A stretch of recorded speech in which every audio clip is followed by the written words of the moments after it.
This, that, these, those.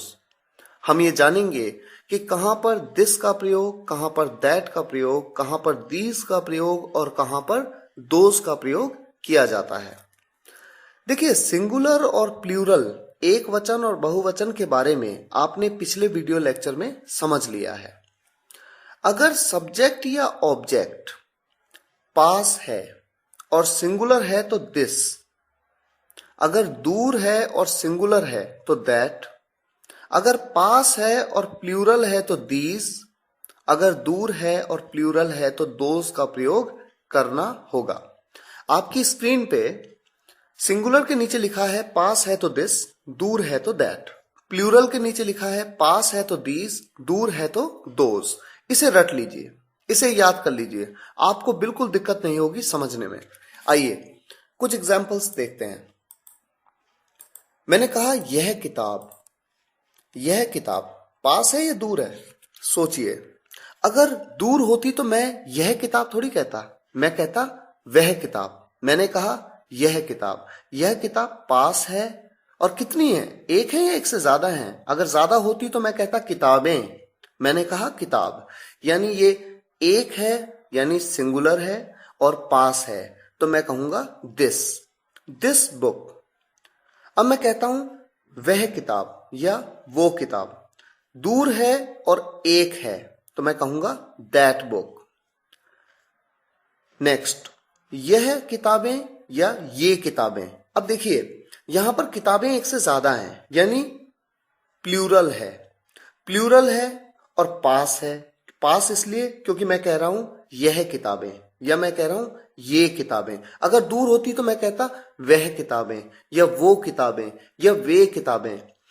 तो चूंकि यहां पर किताबें पास हैं और एक से ज्यादा हैं तो मैं कहूंगा दीज बुक्स, और वह किताबें एक से ज्यादा हैं और दूर हैं तो मैं कहूंगा दोज बुक्स।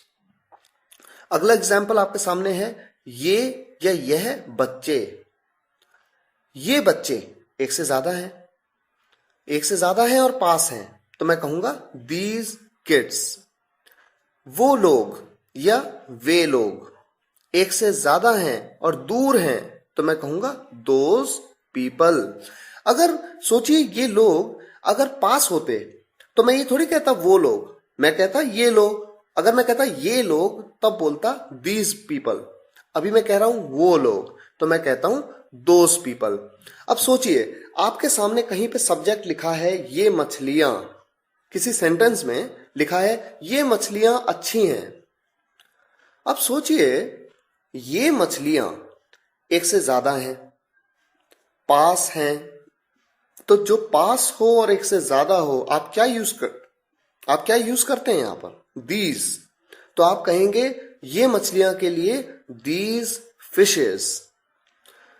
इस तरह से आप खूब प्रैक्टिस करिए और जब आपके सामने आते हैं जहां पर दिस, दैट, दीज, दोस का प्रयोग होता है तो जरूर सोचा करें कि ये पास है या दूर, और ये भी सोचा करें कि ये सिंगुलर है या प्लूरल। और जहां आपको ये क्लियर हो गया कि ये पास है और सिंगुलर है तो वहां पर आप दिस लगा देंगे।